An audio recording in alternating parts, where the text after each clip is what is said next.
মমতা বন্দ্যোপাধ্যায় আজ বলেন যে কেন্দ্রের বিরুদ্ধে আরো আক্রমণাত্মক হতে হবে, বকেয়া আদায় আক্রমণাত্মক হতে হবে, সেই বার্তা দিয়েছেন নবনির্বাচিত সাংসদদের। সেই সঙ্গে তিনি বলেন যে দেশে পরিবর্তন দরকার, মোদীকে কেউ চায় না, মোদীর উচিত ছিল অন্য কাউকে দায়িত্ব ছেড়ে দেওয়া। ভয় দেখিয়ে ধমকে চমকে লাভ নেই, সিএ এনআরসি বাতিল করতে হবে, আজ ফের দাবি করেছেন মমতা বন্দ্যোপাধ্যায়।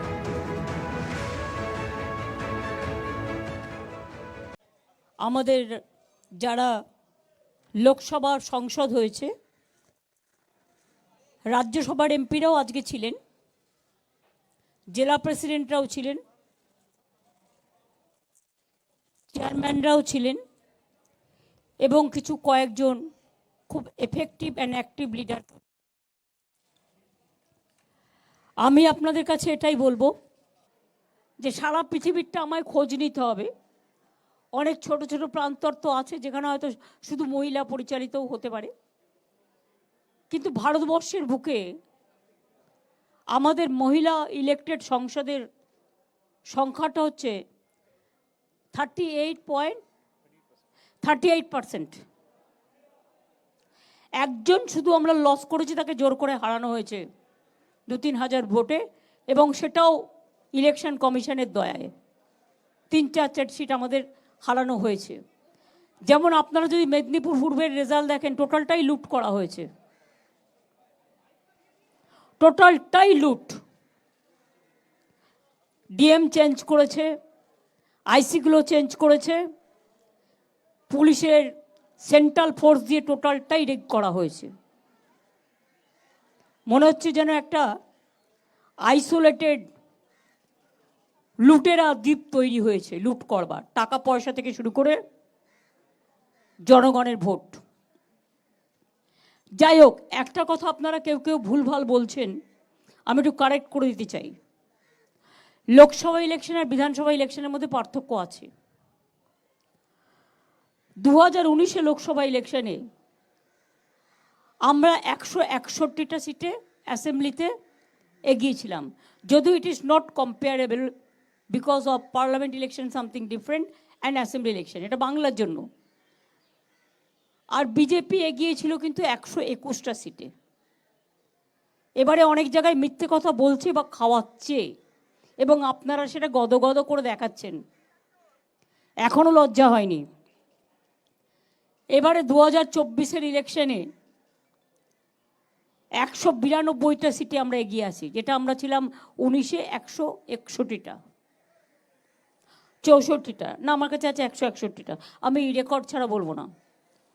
আর বিজেপি এগিয়ে আছে মাত্র 90টা, যেটা আগের বারে ছিল 121টা। কাজেই আশা করি সত্যি কথাটা বলবেন, সত্যটা মানুষের কাছে যাতে যায়। আজকের সভায় আমরা প্রথমে মা মাটি মানুষকে ধন্যবাদ জানিয়েছি, যারা আমাদের ভোট দিয়েছেন, যারা দেয়নি সবাইকে। কে কাকে ভোট দেবে না দেবে এটা তার নিজস্ব অধিকার, কিন্তু সবাই মিলে যেন শান্তিতে ঐক্যবদ্ধভাবে বাংলা যেভাবে আগে চলছিল সেভাবেই যেন চলে, সেই জন্যই মানুষকে ধন্যবাদ জানিয়ে রেজুলেশন নেওয়া হয়েছে। আমরা এই জয়টা ডেডিকেট করব প্রতিবারের মতো 21শে জুলাই, কারণ ওই দিনটা আমাদের শহীদ তর্পণের দিন, ওটা জনগণকে ধন্যবাদ জ্ঞাপনের দিন।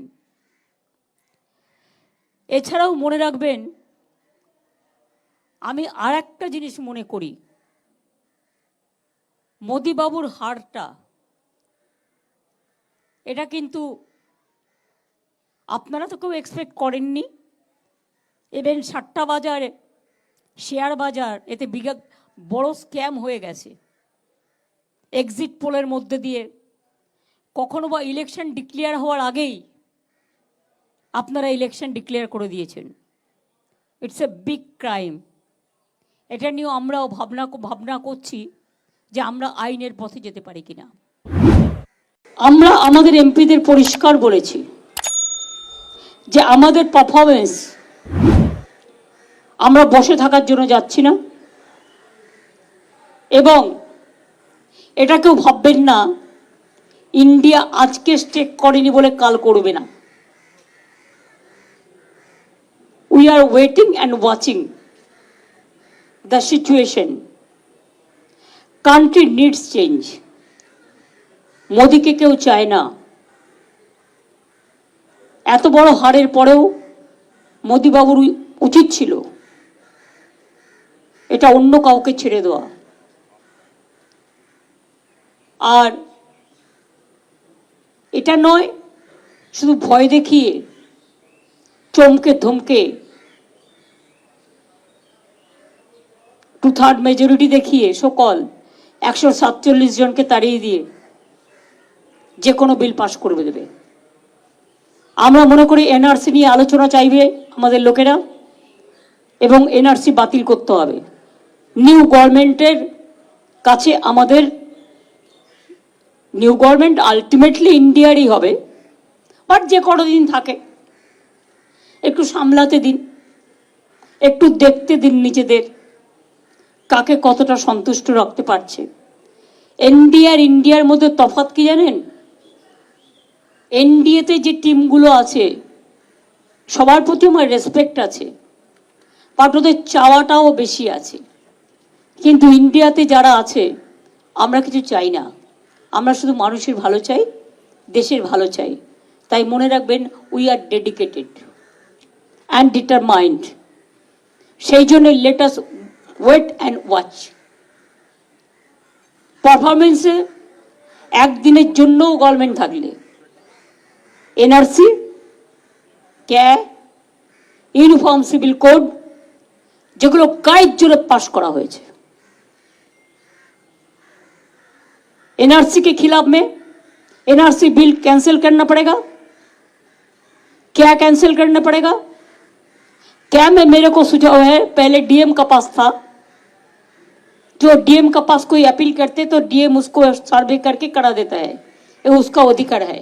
लेकिन अभी ये पूरा पलटी खाया, इसी के लिए जनता ने भी इसको पलटने चाहा और पलटी तो खाया है। नहीं तो 400 से कैसे 1 से 40, उसमें भी अब देखा कि इलेक्शन का जो टोल हुआ था कितना पोल हुआ, 4 दिन का बाद पोल का रिजल्ट भी चेंज हो गया। ऐसे जो ऑब्जर्वर आया लोड शेडिंग करके जीता सीट को भी हरा दिया। इतना कुछ करने का बाद भी हम देखते हैं, हम वॉच करते हैं किसका क्या पोर्टफोलियो मिलते हैं और कैसे देश का जो जो गारंटी का नाम पे सो कॉल एडवर्टाइजमेंट किया है उसको कम कितना तक चल सकता है।